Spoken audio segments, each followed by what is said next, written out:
More than 100 Trayvon Martin supporters stood outside the Syracuse Federal Building today, protesting last week's verdict in the George Zimmerman murder trial. Protesters held signs showing their message, "No justice, no peace," and chants of "We are Trayvon Martin" echoed against the walls of the building. Syracuse is just one of 100 cities nationwide that held a vigil today.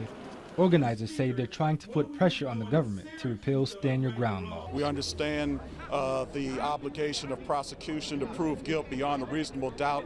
However, in this climate, we need to repeal every stand your ground law and similar type of self-defense law of this nature throughout the United States. It's a sentiment that President Obama also addressed just yesterday.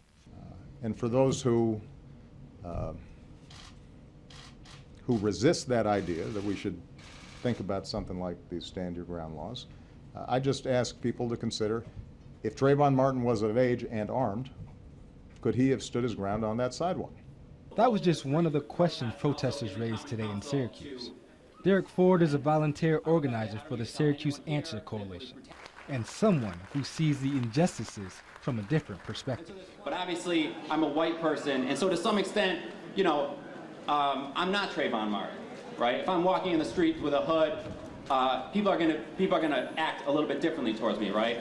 But that doesn't mean that I can't unite and struggle, and it doesn't mean that I can't make damn sure that Trayvon's enemies are my enemies.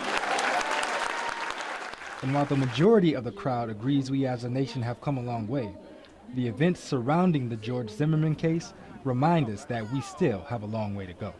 Reporting from Syracuse, I'm Quindell Williams.